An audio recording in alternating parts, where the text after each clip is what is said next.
Il y a 2 catégories de personnes et vous allez le constater tous les jours, tout le temps. Il y a les personnes qui avancent sur leur vie, les personnes qui certes ont galéré, souffert, etc., mais qui peuvent transformer les choses parce qu'elles vont se concentrer là-dessus. Et c'est ce qui donne les personnes lumineuses, les personnes qui réussissent. Même si elles ont galéré et ont pu connaître des échecs, mais l'échec n'a été que temporaire. Ensuite, il y a cette deuxième catégorie de personnes, ceux qui passent leur vie à critiquer celle des autres, ce que font les autres, ce que sont les autres, comment ils agissent, ils réfléchissent, ils pensent, ou que sais-je d'autre. Ce sont des personnes qui sont plutôt dans l'envie par rapport aux autres, j'envie les autres, et du coup, je mets plus d'énergie à essayer d'arrêter les autres, plutôt que de travailler sur moi-même. Et donc ces personnes-là n'iront jamais nulle part. C'est ce qui explique que les personnes qui vous ont un jour harcelé et critiqué sont des personnes qui, aujourd'hui, ne sont personne, tout simplement.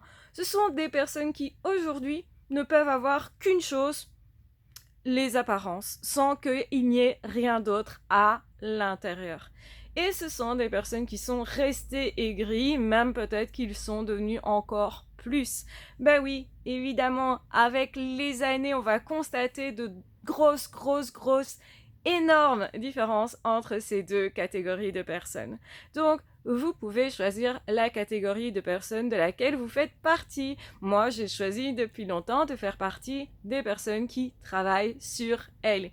Et pourtant, effectivement, je ne croyais pas forcément en moi quand j'étais adolescente et je pensais pas forcément que les personnes qui me cherchaient des noises étaient des personnes qui allaient rester sur place. Mais quand je les recroise, je vois effectivement que cette personne n'a pas avancé. Pire, j'ai l'impression que ces personnes-là ont reculé. Et ce n'est pas faux dans le sens où finalement, plus on va vers la vie et plus on a besoin d'avoir une intériorité.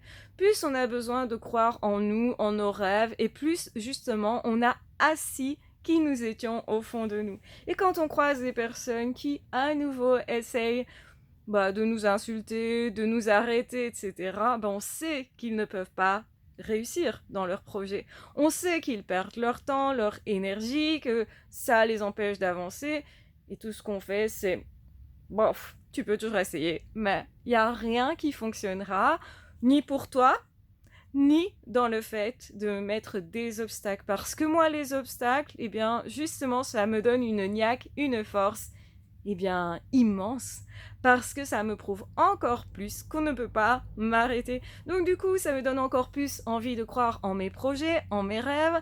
Ça motive encore plus les personnes qui vont me voir et qui vont se dire « Waouh, génial, elle a dépassé ça, et puis ça, et puis ça. » Et donc du coup, ça inspire les personnes qui sont comme nous. Les personnes qui ont envie de réussir et qui pourtant, parfois, ont du mal à y croire. Donc croyez en vos rêves, soyez de cette catégorie des personnes qui réussissent, qui se donnent cette chance parce qu'ils savent évoluer, ils savent avancer, ils savent voir clair dans le jeu des manipulateurs et ils ne se laissent pas coincer dans les dires de personnes qui déraisonnent, qui sont complètement hors réalité, au point de vous dire que vos réussites, elles sont peut-être fausses.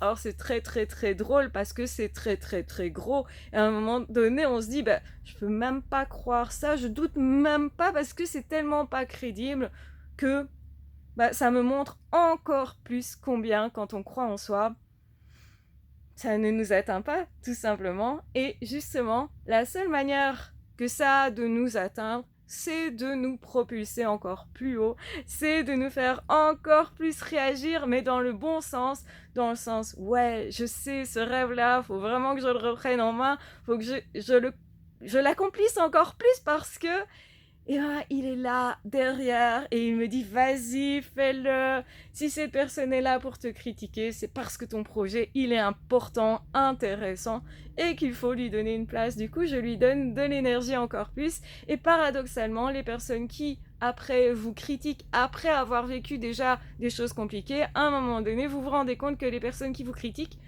elle vous booste.